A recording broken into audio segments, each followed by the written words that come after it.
14 সালের নির্বাচনে শেখ হাসিনা আবার তো ষড়যন্ত্র করে 14 সালের নির্বাচনে জনগণকে ভোট কেন্দ্রে নামিয়ে দেশি বিদেশির ষড়যন্ত্রের মধ্য দিয়ে 14 সালের নির্বাচনকে 14 সালের নির্বাচন এবং জনগণের কাছে প্রশ্নবিদ্ধ, জাতির কাছে প্রশ্নবিদ্ধ, সারা পৃথিবীর মানুষের কাছে প্রশ্নবিদ্ধ করেছিল।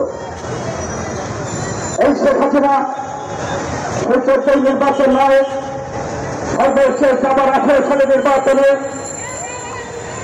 আমাদের নেতা তারেক রহমান এবং আমরা এদেশের মানুষ ভেবেছিল হয়তোবা শেখ হাসিনার নেতৃত্বে যখন বাংলাদেশের বুদ্ধিজীবী সমাজ এবং বাংলাদেশের বিভিন্ন দল তার সাথে দেখা করেছিলেন, শেখ হাসিনা সেদিন বলেছিলেন আমার প্রতি বিশ্বাস রাখুন, আস্থা রাখুন, 18 নির্বাচনে আমার প্রতি বিশ্বাস রাখুন, আমি সেই বিশ্বাসের মধ্য দিয়ে বিশ্বাসের মর্যাদা দিয়ে আমি একটা সুন্দর নির্বাচন করব। সেই নির্বাচনে বাংলাদেশের মানুষ অংশগ্রহণ করেছিল। শেখ হাসিনা যখন দেখেছিলেন 18 তারিখে নির্বাচনে যদি বাংলাদেশের মানুষ ভোট কেন্দ্রে যেতে পারে তাহলে আওয়ামী লীগ 10টি আসন পাবে না, সে কারণে 18 সালের নির্বাচনে বাংলাদেশের মানুষ ভোট কেন্দ্রে যাওয়ার আগে মধ্যরাতে নির্বাচন যদি পুলিশ দ্বারা এবং বিডিআরের মাধ্যমে, ইপিআরের মাধ্যমে, পুলিশের মাধ্যমে এবং বিডিআরের মাধ্যমে সকল চলে পুনের ভোট রাত্রে, যেটা আমরা বলি মধ্যরাতের নির্বাচন, মধ্যরাতের ভোট ডাকাতের নির্বাচন।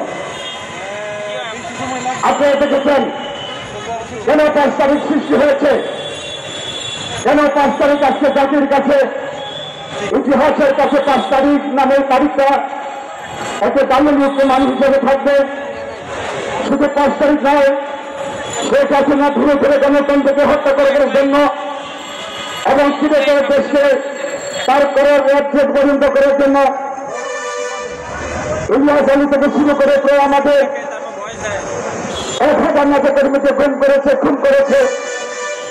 সর্বশেষ গত 7 জানুয়ারি নির্বাচনে আমরা যে নির্বাচন প্রক্রিয়ার মধ্যে 28 অক্টোবরের সমাবেশ দেখেছিলাম, সেই সমাবেশকে প্রতিহত করেছে প্রতিষেধকারী পুলিশ দ্বারা। সেই সমাবেশের পরে আমাদের অনেক নেতা কর্মীকে হত্যা করেছে, অনেকে বিরুদ্ধে মামলা দেওয়া হয়েছে, 7 লক্ষ নেতা কর্মীর বিরুদ্ধে মামলা দেওয়া হয়েছে। গণতন্ত্র বলতে বাংলাদেশে ছিল না, অসমের অধিকার ছিল না। ঠিক সেইভাবেই আমার ভারতের মধ্য দিয়ে এদেশের ছাত্র জনতার মধ্য দিয়ে আরেকটি সুর, আরেকটি কথা ভেঙে আসে অধিকার আন্দোলনে। সেই অধিকার আন্দোলনের মধ্যে দিয়ে জাতি ধর্ম নির্বিশেষে একদিকে তারেক রহমানের নেতৃত্বে বাংলাদেশের 64 দল, আরেকটি ছাত্র জনতার নেতৃত্বের মধ্য দিয়ে এদেশের সরকার পতন আন্দোলন শুরু হয়েছিল। সেই সরকার পতন আন্দোলনের মধ্য দিয়ে সর্বশেষ শেখ হাসিনার পালিয়ে যেতে বাধ্য হয়েছে। আমরা শুরু থেকে কথা বলেছিলাম শেখ হাসিনা গণতন্ত্রের জন্য, আমরা বলতে চাই তারেক রহমানের নেতৃত্বে গণতন্ত্র শুরু হয়েছে। ইলিয়াস আলীকে গুম করে যতক্ষণ করে বাংলাদেশে কোনো অস্তিত্ব থাকবে না। ওই 5 তারিখে তারেক রহমানের নেতৃত্বে, ছাত্র জনতার নেতৃত্বে সর্বকারী শেখ হাসিনা সর্বশেষ পালিয়ে যেতে বাধ্য হয়েছে। আমাদের অনেক মায়ের বুক খালি করা হয়েছে। 16 বছরে 10,000 মায়ের বুক খালি করা হয়েছে। সর্বশেষ আমাদের 5 তারিখের সেই আন্দোলনের মধ্য দিয়ে ছাত্র জনতা এবং আমাদের 64 দলের আন্দোলনের মধ্য দিয়ে প্রায় আবার 1,000 নেতা কর্মীকে ছাত্র জনতা হত্যা করেছে। সেই হত্যার মধ্য দিয়ে বাংলাদেশে আবার পুনর্জন্ম লাভ করেছে, আরেকটি স্বাধীনতার সুফল ঘরে এসেছে। যেমন করে এসেছিল 15 এই আগস্ট মাসে, 15 আগস্ট যেমন করে এসেছিল 7 নভেম্বর, তেমন করে এবার 5 তারিখে এদেশের ঐতিহাসিক বিপ্লবের মধ্য দিয়ে এবং সেনাবাহিনীর নিরব নেতৃত্বে ওই গণতন্ত্রকে জনগণের পক্ষ থেকে সেনাবাহিনী প্রদান করেছিলেন। আমার সেনাবাহিনী কোনো গুঞ্জন করবে না, আমরা কোনের পক্ষে যাব না। এই আন্দোলন জনগণের আন্দোলন, এই আন্দোলন গণতন্ত্রের আন্দোলন, এই আন্দোলন এদেশের মেহনতি মানুষের আন্দোলন, এদেশের ছাত্র সমাজের আন্দোলন। তাই শেখ হাসিনা সেদিন পালিয়ে যেতে বাধ্য হয়েছিল। আমরা এখন একটু দেখি এই আন্দোলনের ফসল তত্ত্বাবধায়ক সরকারের বিরুদ্ধে অনেক ষড়যন্ত্র করা হচ্ছে।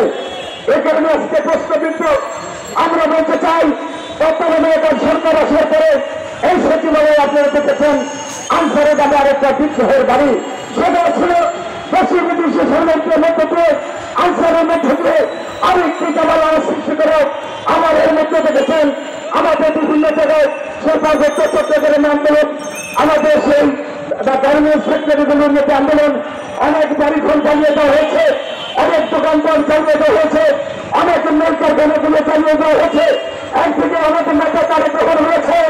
কোনো কিছু নয়, আমরা তত্ত্বাবধানে গেছি এই তত্ত্বাবধানের মধ্য দিয়ে একটি গণতান্ত্রিক রাষ্ট্র ব্যবস্থা কায়া হলে একটি দেশি বিদেশি সৌন্দর্যকারীরা বিভিন্ন মহলে একটি সংযোগ করছে, বিভিন্ন অবৈধ দাবি চাওয়া নিয়ে রাস্তা যাচ্ছে, সমস্ত কিছুর নিয়ে এই তত্ত্বাবধান ক্ষেত্রকে প্রস্তাবিত করার জন্য বন্ধুরা আজকে তারা কেবল ঘোষণা করেছেন জাতিকে ঐক্যবদ্ধ রেখে এই তত্ত্বাবধানের মধ্য দিয়ে গণতন্ত্রের সুফল আমাদের ঘরে নিতে হবে। তাই গণতন্ত্রের সুফল যদি আমাদের নিতে হয়, গণতন্ত্র রাষ্ট্র ব্যবস্থা কায়েম করতে হয়, নির্বাচনের বিকল্প নয়। এই তত্ত্বের সরকারের ধরে একটি নিরপেক্ষ নির্বাচন হবে, ওই নির্বাচনের মধ্যে দিয়ে বাংলাদেশে একটি গণতান্ত্রিক রাষ্ট্র ব্যবস্থা কায়েম হবে। এর মাঝে আমরা দেখি আমরা 5 তারিখের আগে আমরা অনেক বিরোধী দলের আমরা সেই দিন 5 তারিখের মধ্যে ছিলাম। 5 তারিখের ছাত্র জনতার আন্দোলনকে ঘোষণা দিয়ে সমর্থন দিয়ে আমরা ভোটের তাদের রক্ত দিয়েছি। বাংলাদেশে জাতীয়তাবাদী ছাত্র দলের জাতীয়তাবাদী দলের প্রায় 500 হলে নেতা কর্মী সেই আন্দোলনের শাহাদাত বরণ করেছেন। সেখানে আমাদের ভূমিকা ছিল। এখন আমরা মাঝে মাঝে অনেক ব্যক্তিবৃন্দকে দেখি যারা শেখ হাসিনার কুশলী ছিলেন, যারা শেখ হাসিনার পরিবারের লোক ছিলেন, তাদের সাথে দিয়ে আমরা মাঝে মাঝে দেখি। আমি গতকালকে ফেসবুকে দেখলাম আমাদের অপকুশলের একজন জাতীয় পর্যায়ে বড় নেতা আমাদের সেই শেখ হাসিনার কুশলীকে নিয়ে বসছেন।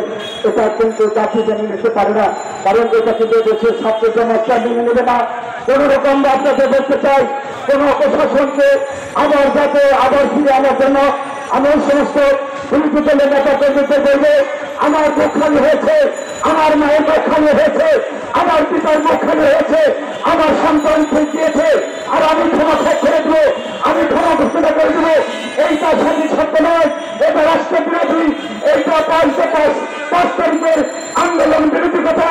তাই আসুন এই সমস্ত মন্ত্র কথাবার্তা করে বলে এইটা আমাদের তত্ত্বাবধায়ক সরকারের বিরুদ্ধে কোনো বিকল্প অথবা ষড়যন্ত্র আমরা মানবেরা আসুন আমরা ঐক্যবদ্ধ হলে সমান্তর প্রভাবের নেতৃত্বে ছাত্র জনতার নেতৃত্বে এদেশে সেনাকারী শেখ হাসিনা বাংলাদেশ থেকে বাধ্য হচ্ছে।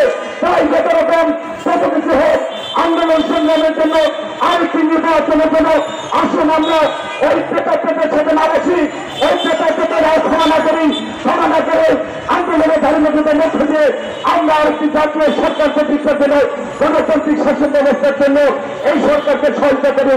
এই সরকারের মধ্যে দিয়ে আমরা গণতন্ত্র প্রতিষ্ঠা করবো একটি নির্বাচনের মধ্যে দিয়ে। আপনাদের সবাইকে ধন্যবাদ।